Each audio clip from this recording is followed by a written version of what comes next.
Líder isolada da Série C com 16 pontos somados, a Ponte Preta busca manter o bom momento na competição diante do Ipiranga na próxima segunda-feira. Mas para esse duelo, que coloca frente a frente duas equipes do G8, o elenco alvinegro sabe que precisa corrigir os problemas disciplinares dentro de campo. Em 3 dos últimos 4 jogos, a Macaca teve um jogador expulso e, pegando o recorte de toda a temporada, foram 6 cartões vermelhos em 20 partidas. Expulso contra o Novo Horizontino pelo Paulistão e na derrota para o Brusque pela Série C, Dudu é quem lidera essa negativa lista. Não é porque nós queremos, né, ser expulso, mas é muita força de vontade, é querer vencer sempre, né? Mas eu peço desculpa para a torcida da Ponte Preta pelas expulsões, que também nós conversamos, o treinador também fizeram uma reunião, né, sobre isso, sobre a disciplina, e pode ter certeza que nós jogadores vai melhorar muito sobre isso.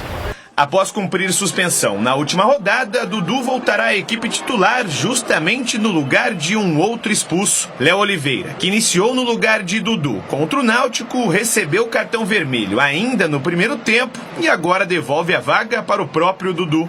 Com o objetivo de diminuir o número de cartões, a comissão técnica realizou uma reunião com o elenco alvinegro no início desta semana. Tem um lado positivo, que é que todo mundo está querendo ir no limite, ao máximo, se entregar, mas a gente tem que ter o cuidado, porque isso aí pode nos prejudicar, né? Graças a Deus, a última partida agora não prejudicou, assim também como outra lá no Paulistão, mas vamos começar com 11, terminar com 11, que facilita um pouco pra gente. Contratado no início da temporada para assumir a posição de titular, Diogo Silva vem sendo um dos principais destaques da Ponte em 2025. Em 19 partidas disputadas no ano, o goleiro sofreu 15 gols, ou seja, menos de um gol por partida. E além dos bons números e das boas defesas, o paredão alvinegro também acrescenta ao elenco com sua experiência. Aos 38 anos, Diogo acumula passagens por Vasco, Ceará, CRB e Paysandu. Não ser só experiente, mas colocar essa experiência em prática, né? Até mesmo no jogo do Brusque, eu acho que faltou um pouquinho, porque nós estávamos com uma menos, mesmo que a gente estivesse diante do nosso torcedor em casa, querendo ganhar, querendo empolgação, não poderia ser tão feio como foi. Mas os companheiros estão de parabéns, porque a resposta nós já conseguimos dar já no jogo seguinte, não só no resultado, mas quando começou a partida, já a entrega, o desempenho, a consideração de todo mundo, ali já foi um ponto muito positivo.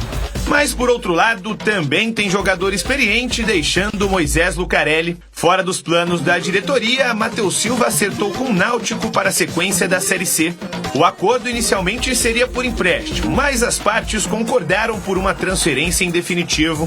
No majestoso há 3 anos, Matheus disputou 82 partidas com a camisa da Ponte, contribuiu com 6 gols e foi campeão da Série A2 em 2023. É curioso, o Matheus Silva, quando veio para a Ponte, ele foi muito bem, mas depois ele veio por empréstimo, né, do Cruzeiro. Aí a Ponte comprou os direitos econômicos. Tinha jogado no Ituano, né? Tinha jogado no Ituano. E foi muito bem na Ponte. Foi bem mesmo. Aí a Ponte comprou os direitos do jogador e não sei o que aconteceu, nunca mais ele foi o mesmo. Então, o que a Ponte precisa? Até agora não falou em contratações, né? Deve estar se movimentando, mas estou dizendo, divulgado até agora nada. Então, tem que liberar parte da folha de pagamento, são salários altos, o Matheus Silva e o Renato, para contratar outros jogadores para a sequência da competição. Então, o que a Ponte está fazendo é absolutamente correto. Ou seja, o atleta não está nos planos do treinador. Então, manter um jogador como esse, com valores altos, acima de R$100 mil, não é o que a diretoria deveria realmente fazer. Então, esse caminho tomado pelo presidente Marco Eberlin me parece o correto, né? E deve fazer parte, porque o próprio Matheus Silva acabou reclamando de maneira correta alguns atrasos. Eu não sei com detalhes disso. Ele entrou com ação na justiça. Aí a Ponte chamou ele para conversar e conseguiram fazer um acordo.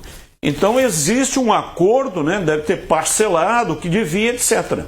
Então, esse não é o problema. Está tudo certo, está tudo ok. Eu não falei que era problema. Essa parte anterior foi resolvida. Eu não falei que é problema. Isso pode compor a negociação de saída dele. É isso que eu ia concluir. Isso é absolutamente natural. Ah, você me deve, entramos num acordo, beleza. Mas poderia fazer desse jeito? Assim eu sigo o meu caminho, estou sem espaço aqui. Vocês abrem, como você disse corretamente, um espaço na folha de pagamento e fica todo mundo feliz.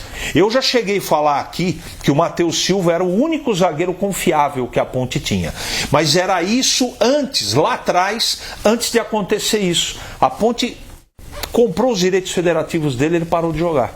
Se isso é uma coincidência, eu não tenho detalhes para dizer.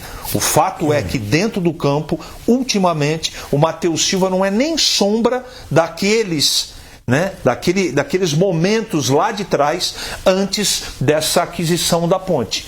Eu lamento muito, boa sorte, é um ótimo atleta, um ótimo profissional, mas nesse momento existem, né, Gleger, outros zagueiros à frente dele na parte técnica. E eu acho que, na verdade, aliás, eu quero deixar claro que a dinâmica do futebol é essa, né?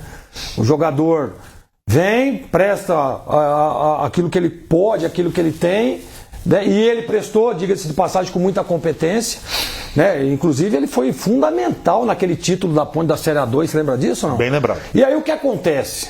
A Ponte, estava numa Série A2, ele foi importantíssimo, aí sobe de divisão, né? Vem a Série B, e aí o que acontece? Vai no mercado, contrata outros zagueiros, e aí os outros zagueiros, como disse o CH, podem ser melhores.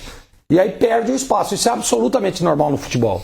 O que é importante dizer é que ele vai seguir a sua carreira, vai lá para o Náutico com o Hélio dos Anjos, que foi o cara que o contratou, que pediu a contratação, que era um jogador de confiança do treinador aqui na Ponte. Vai lá no Náutico e seja feliz, segue a carreira. É assim que funciona. A dinâmica do futebol é essa, né? Às vezes o cara é importante nesse momento, lá na frente pode não ser mais, vai ser importante no outro time. Quantas vezes nós vimos jogadores passando aqui que não tiveram oportunidades e depois jogando inclusive contra os times daqui, prejudicando, fazendo gols ou sendo melhores.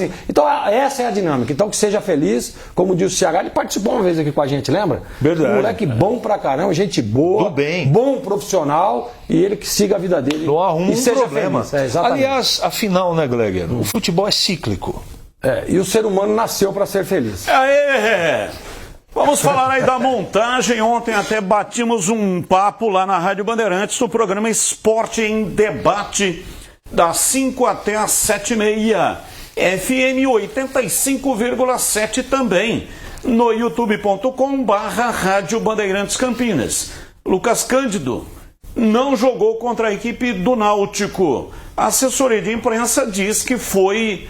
ele tinha um desgaste físico e foi poupado.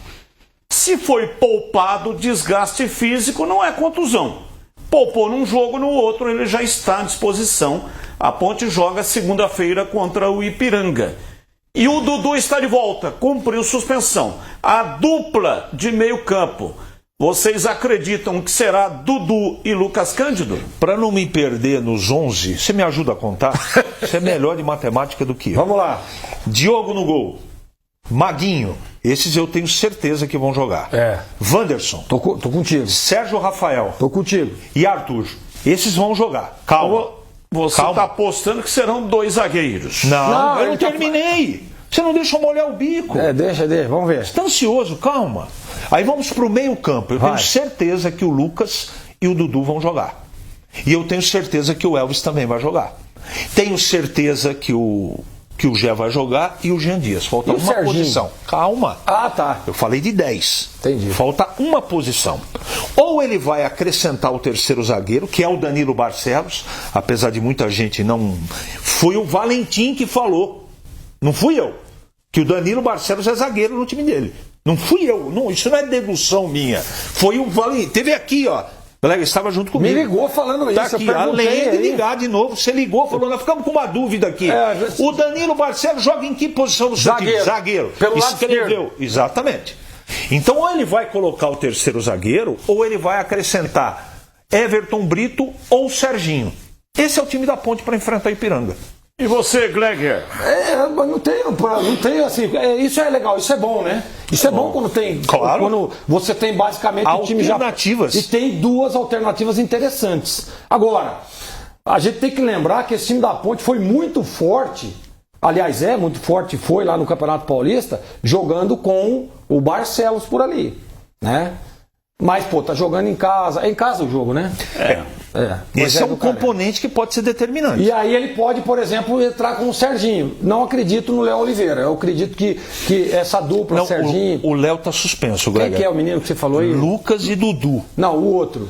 Lucas Cândido. Lucas Cândido, ok, vai jogar. Ao lado do Dudu vai jogar. O Emerson... Porque o Emerson Santos... não, desculpa. Era o Emerson Santos que tá suspenso. Terceiro cartão. Então, não tem. Ô, Batista, eu acho que essa probabilidade do CH ela é a mais contundente. Porque joga em casa e ele mete o Serginho com o Elvis lá na frente, com o Gé e o Jean Dias. Não esqueça do Everton Brito, hein?